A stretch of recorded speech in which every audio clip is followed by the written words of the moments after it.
Hello അസ്സലാമു അലൈക്കും welcome back. ഇന്ന് ഞാൻ വന്നിട്ടുള്ളത് ഒരു ചെറിയ മോർണിംഗ് വ്ളോഗായിട്ടാണ് കേട്ടോ. അപ്പോൾ നമുക്ക് നേരെ വീഡിയോയിലോട്ട് പോവാം. അപ്പോൾ രാവിലെ കിച്ചണിലെത്തി ആദ്യം ചായക്കും അതുപോലെ പത്തിരി വാട്ടാനുള്ള വെള്ളം കൂടെ അടുപ്പത്ത് വെച്ചിട്ടോ. അപ്പോൾ പത്തിരിയുടെ വെള്ളം തിളച്ചിട്ടുണ്ട്, അതിലേക്ക് പൊടി ഇട്ട് കൊടുക്കുകയാണ്.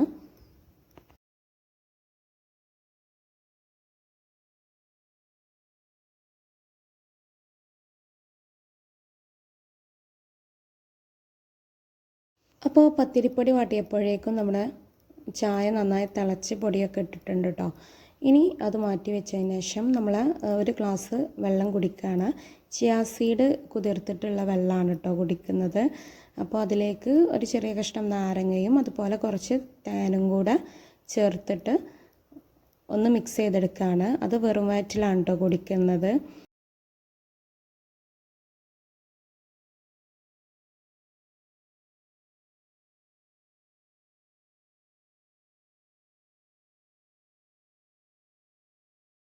അപ്പോൾ നമ്മൾ ചിയാ സീഡിൻ്റെ വെള്ളമൊക്കെ കുടിച്ച് ഇനി നമ്മൾ കാര്യപരിപാടിയിലേക്ക് കിടക്കുകയാണ്. അപ്പോൾ ഇന്ന് നമ്മൾ പത്തിരിയിലേക്ക് തയ്യാറാക്കുന്നത് മുട്ടക്കറിയാണ് കേട്ടോ. അപ്പോൾ അതിന് വേണ്ടിയിട്ട് ഒരു മീഡിയം സൈസുള്ള സവാളയും ഒരു തക്കാളിയും എടുത്തിട്ടുണ്ട്. അത് ചെറുതായിട്ടൊന്ന് കട്ട് ചെയ്തെടുക്കുകയാണ് കേട്ടോ. ഇനി അതിലേക്ക് ഒരു പച്ചമുളക് കീറിയിടും കൂടെ ചെയ്യുന്നുണ്ട്.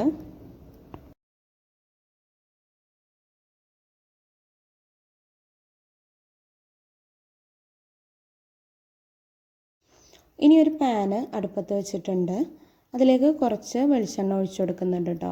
അപ്പോൾ നമുക്ക് മുട്ടക്കറിയിലേക്കുള്ള മുട്ട പൊരിച്ചാണ് എടുക്കുന്നത്. അപ്പോൾ അതൊന്ന് പൊരിച്ചെടുക്കാൻ വേണ്ടിയിട്ടാണ് കേട്ടോ. 2 മുട്ട ഉപ്പിട്ടിട്ട് ഒന്ന് മിക്സ് ചെയ്തിട്ട് ഒഴിച്ചു കൊടുത്തതാണ് കേട്ടോ ഇത്. അപ്പോൾ ഇതൊന്ന് നമുക്ക് ഫ്രൈ ചെയ്തെടുക്കാം.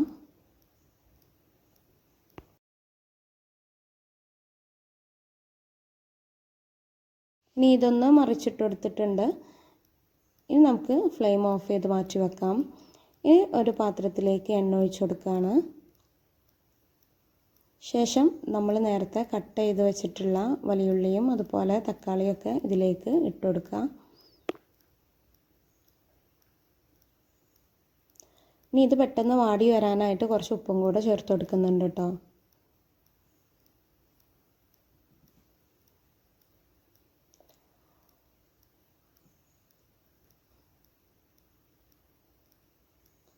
ഇതേ സമയം നമ്മൾ കറിയിലേക്കുള്ള തേങ്ങ ഒന്ന് വറുത്തെടുക്കുന്നുണ്ട്.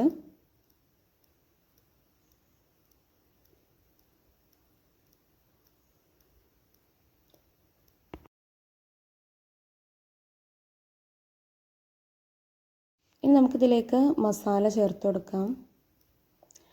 അപ്പോൾ 1/2 ടീസ്പൂൺ മഞ്ഞൾപ്പൊടി, 1/4 ടീസ്പൂൺ മല്ലിപ്പൊടി, അതുപോലെ 1/2 ടീസ്പൂൺ മുളക് പൊടിയും കൂടെയാണ് കേട്ടോ ചേർത്ത് കൊടുക്കുന്നത്. ഇനി ഇതിലേക്ക് കുറച്ച് ചിക്കൻ മസാല ചേർത്ത് കൊടുക്കുന്നുണ്ട്. എന്നിട്ട് ഇത് നന്നായിട്ടൊന്ന് ഇതിൻ്റെ പച്ചമണം മാറുന്നത് വരെ ഒന്ന് ഇളക്കി കൊടുത്തിട്ട് വേവിച്ചെടുക്കുക. ഇനി ഇതിലേക്ക് കറിവേപ്പില ചേർത്ത് കൊടുക്കുന്നുണ്ട്. ഇനി നമുക്കിതിലേക്ക് ആവശ്യത്തിന് വെള്ളം ഒഴിച്ചു കൊടുക്കാം.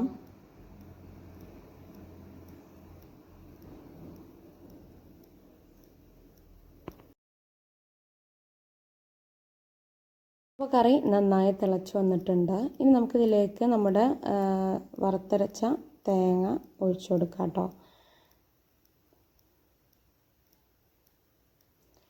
പിന്നെ മസാല കുറച്ചാണ് ചേർത്തത്, കാരണം നമ്മൾ തേങ്ങ അരക്കുമ്പോൾ കൂടുതൽ മസാലൻ്റെ ആവശ്യമില്ലല്ലോ. അപ്പോൾ ഇനി നമുക്കിത് ഒഴിച്ചു കൊടുക്കാം.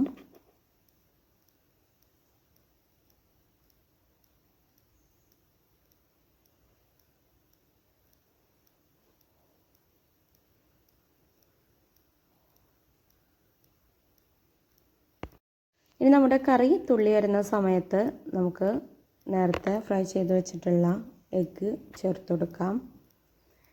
അപ്പോൾ എഗ്ഗ് ചെറുതായി കട്ട് ചെയ്തിട്ടാണ് കേട്ടോ ചേർത്ത് കൊടുക്കുന്നത്. ഇനി ഇതൊന്ന് മിക്സ് ചെയ്തിട്ട് നമുക്ക് മാറ്റി വെക്കാം. ഇനി നമുക്ക് പത്തിരി ചുട്ടെടുക്കാം.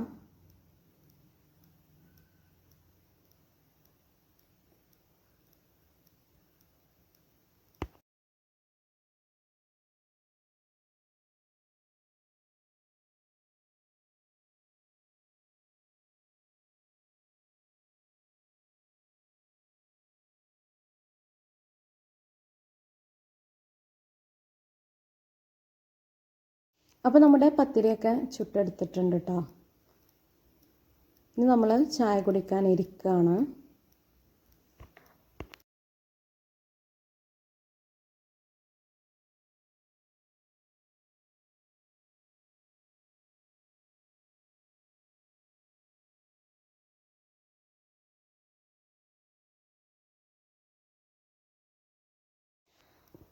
അപ്പോൾ ചായയൊക്കെ കുടിച്ച ശേഷം നമ്മൾ കൊപ്ര ഒന്ന് ചിക്കുകയാണ് കേട്ടോ. അപ്പോൾ ഇന്ന് നേരത്തെ വെയിൽ വരുന്നുണ്ട്. അപ്പോൾ നേരത്തെ തന്നെ നമ്മളിതൊന്ന് വെയിലത്തിടുകയാണ്. അപ്പോൾ ഇതാണ് കേട്ടോ നമ്മുടെ മോർണിംഗ് വ്ളോഗ്. അപ്പോൾ എല്ലാവർക്കും നമ്മുടെ വീഡിയോ ഇഷ്ടപ്പെട്ടെന്ന് കരുതുന്നു. ഇഷ്ടപ്പെട്ടാൽ ലൈക്ക് ചെയ്യാനും ഷെയർ ചെയ്യാനും അതുപോലെ സബ്സ്ക്രൈബ് ചെയ്ത് സപ്പോർട്ട് ചെയ്യാനും മറക്കരുത് കേട്ടോ. താങ്ക്